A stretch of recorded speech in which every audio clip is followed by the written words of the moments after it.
começando mais um programa Interaja em Foco. O status reduzido que socialmente se atribui às pessoas idosas deve-se à ênfase contemporânea na juventude, beleza, autonomia, independência e na habilidade de ser produtivo ou reprodutivo. Assim, ser velho assume uma conotação negativa, remetendo à perda de atributos tão valorizados pelo meio social e, simultaneamente, pelo próprio idoso. Para falar sobre saúde e velhice e sob que circunstância a vida está sendo prolongada, contamos com a participação valiosa do Dr. Hiroki Shinkai, pós-graduado em geriatria pela Escola de Saúde Pública do Ceará, coordenador do Programa de Valorização da Atenção Básica em Sobral e mestre em Saúde Pública pela Universidade Federal do Ceará. Olá, doutor, tudo bem? Olá.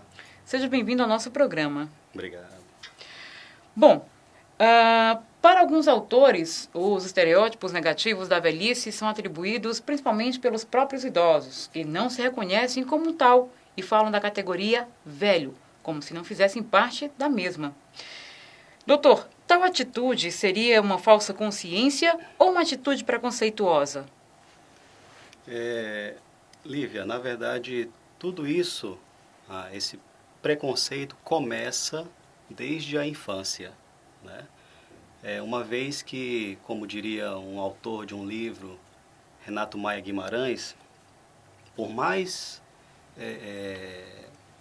bom que seja o autor, ele sempre vai colocar o idoso numa condição de pessoa com necessidades, né, de alguém mau, de alguém com uma aparência que denote uma decadência. Né? E eu coloco como alguns exemplos que talvez faça até parte da nossa infância, por exemplo,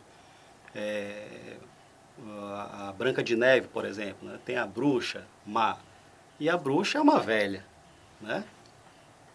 Temos ainda em históricos mais atuais como os Simpsons, né? Nós temos lá o Abraham Simpson, que é o avô, que é um avô que não consegue fazer as coisas dentro de casa. Tem o chefe, né, do Homer, que é um velho avarento, né?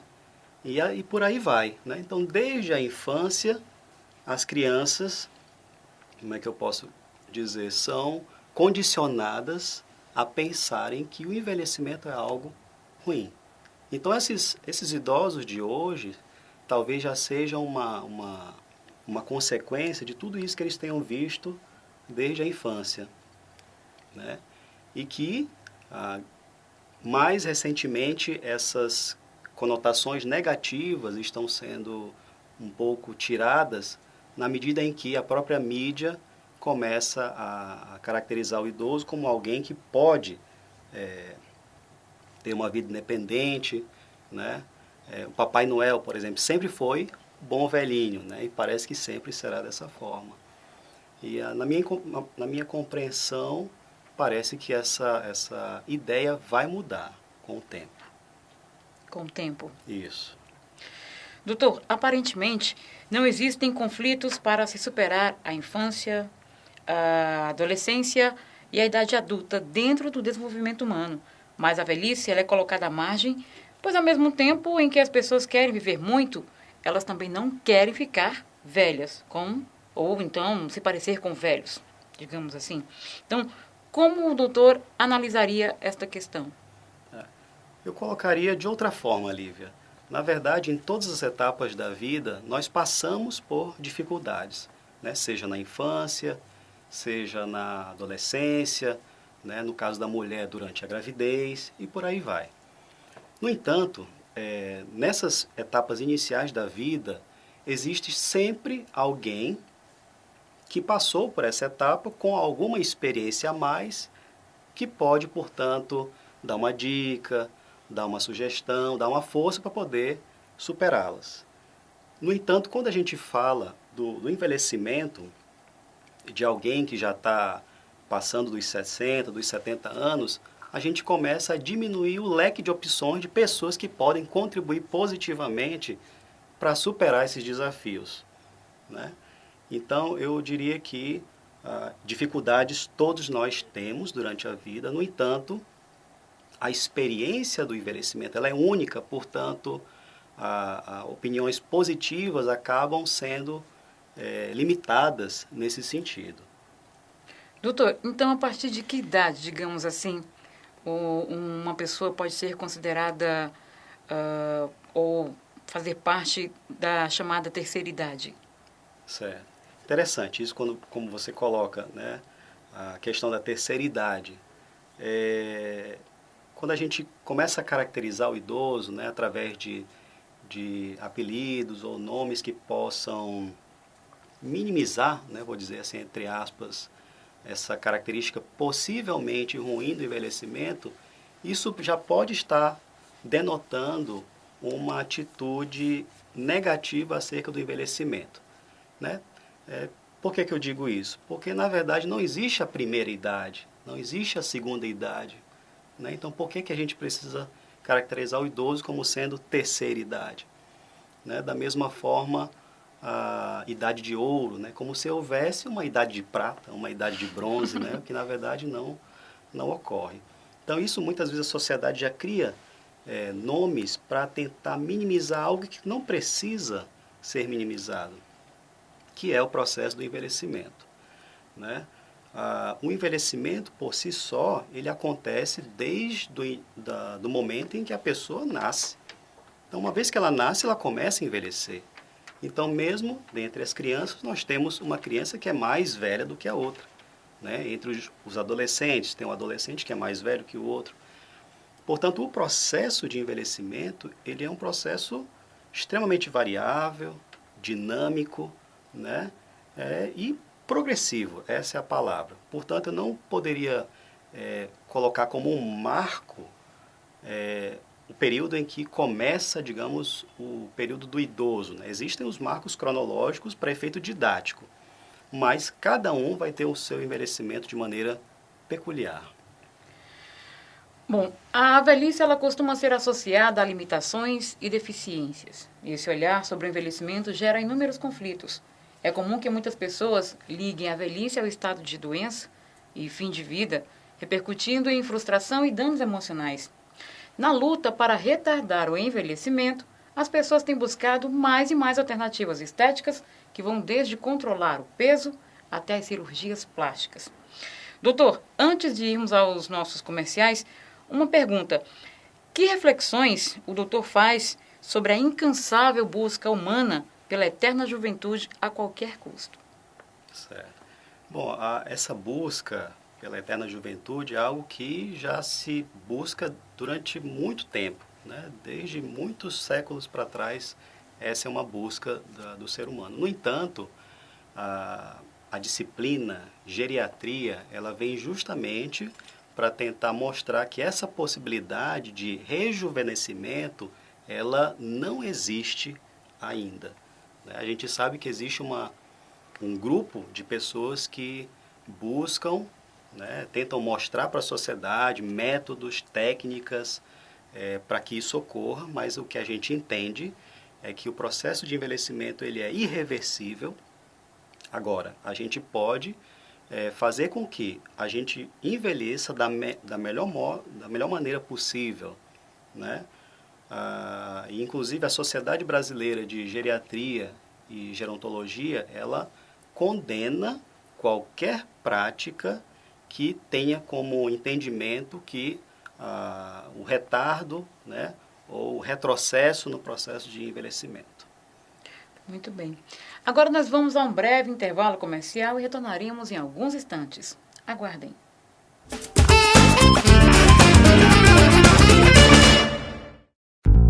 Sobral Meu Canto, um programa que retrata o cenário da música cearense com foco em artistas sobralenses desvendando os talentos da região. Exibido às terças-feiras e com reprise ao longo de nossa programação.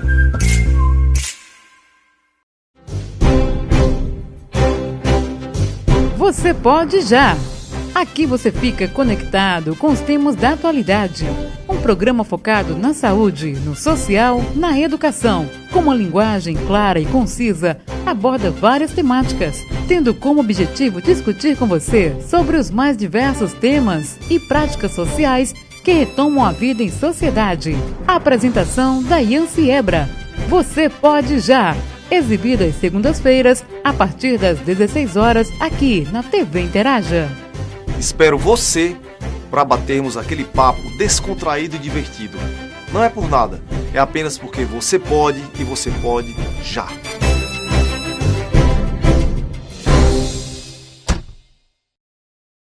Conectação. Aqui você fica conectado com os temas da atualidade.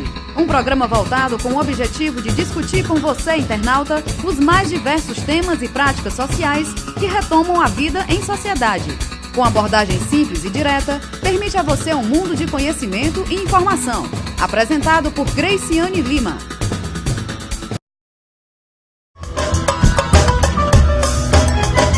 Culturarte, um programa de cunho cultural focado na arte como um todo. Aborda sobre a arte da pintura, da música, de exposições em geral, traduzindo e retratando a beleza de sua produção, com a apresentação de Regina Reich. Assista ao Culturarte e fique conectado com a bela arte, a arte da educação e da cultura. Culturarte, um programa totalmente aberto a todas as idades.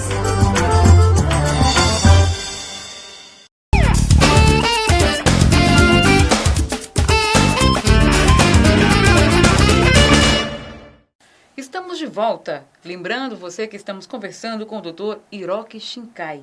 E o tema em questão é: sob que circunstância a vida está sendo prolongada? Doutor, um atendimento de saúde de qualidade considera a enorme variabilidade entre os idosos, no que concerne às condições de saúde, estado funcional, aspectos culturais e valores e preferências. Como o senhor avalia a qualidade da atenção que é prestada aos idosos em todas as esferas do sistema de saúde brasileiro? Muito bem, Lívia. O sistema de saúde, ele envolve vários níveis de atenção. Existe a atenção primária, onde é responsável pelo cuidado, pelos cuidados mais prevalentes, de doenças mais prevalentes da comunidade. Tem a atenção secundária, onde são vistos problemas que necessitam já de um olhar mais especializado, e a atenção terciária, que envolve os hospitais, as UTIs. Eu não saberia falar como anda o cuidado no setor terciário, uma vez que não é o cenário da minha prática.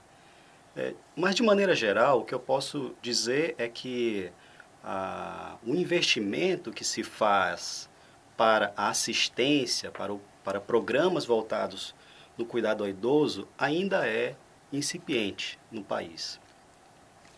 Grande parte desse investimento, ele ainda é voltado para a formação de profissionais para serem capacitados a lidar com pessoas idosas, Quer dizer, é algo bom, o investimento nessa área é bom. No entanto, a gente precisaria ainda mais de investimentos para a área assistencial, que ainda não existe de maneira adequada. Doutor, então, frente à complexidade de demandas de saúde exigida pela sociedade atual, vamos fazer assim: qual o valor do trabalho em equipe interdisciplinar e da assistência multidimensional no cuidado do idoso?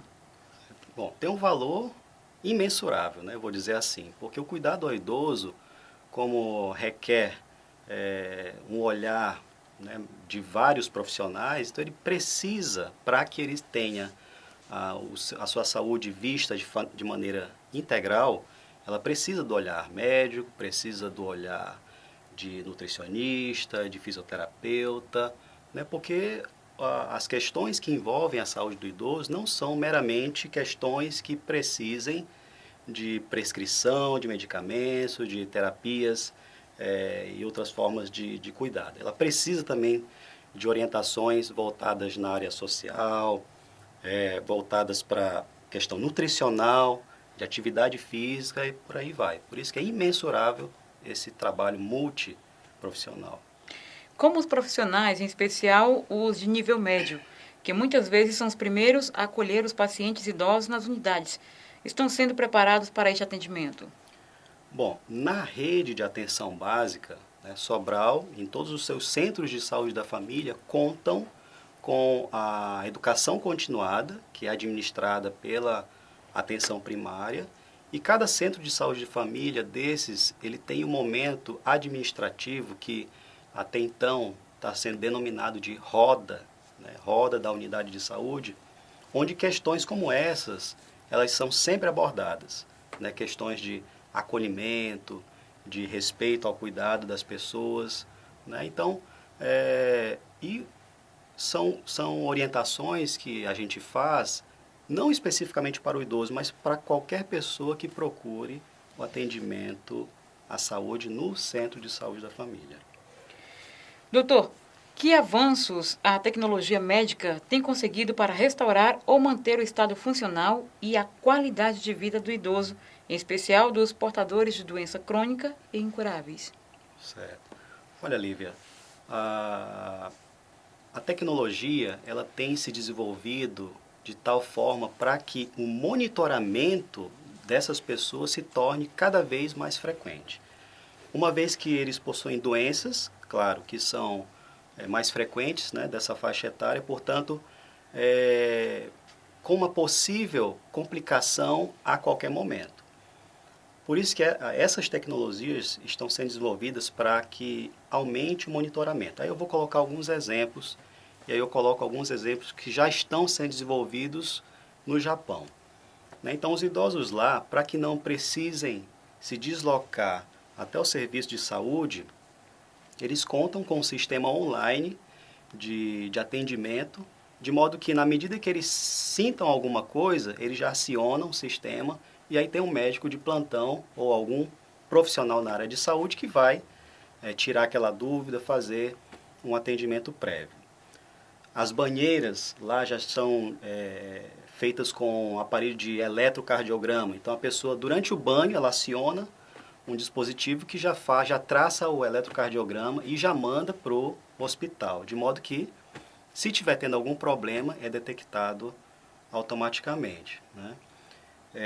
No sanitário também, né, existem dispositivos que avaliam alguns aspectos das fezes e da urina. Então, até durante o seu hábito, né, vamos dizer assim, diário, ele pode estar enviando informações sobre o seu organismo, né? Então, acredito que esse tipo de mudança que se configure no melhor acompanhamento do idoso sejam as melhores tecnologias de hoje em dia. Quando será que o Brasil vai acordar, doutor? Vamos esperar. Bom, nós vamos a um breve intervalo comercial e já voltamos com o nosso terceiro bloco. Até já!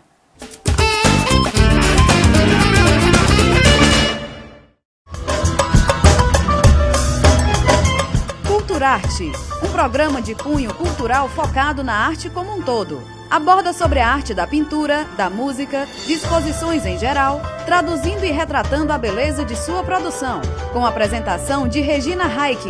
Assista ao Culturarte e fique conectado com a bela arte, a arte da educação e da cultura. Culturarte, um programa totalmente aberto a todas as idades.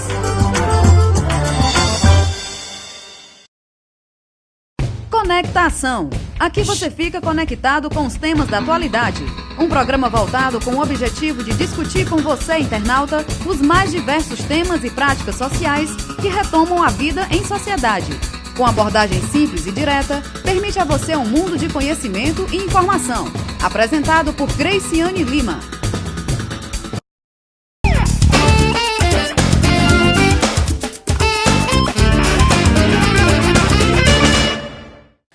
Estamos de volta e agora com o nosso terceiro e último bloco.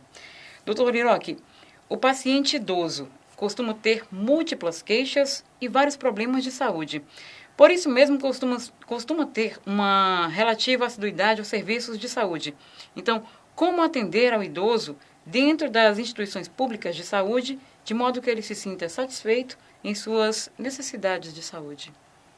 Bom, o primeiro passo é o serviço seguir os princípios doutrinários do SUS, né, que é a universalidade, integralidade e equidade. Ou seja, todo mundo, independente da sua faixa etária, da sua fase em que se encontra na vida, tem o direito de cuidado à saúde no sistema público.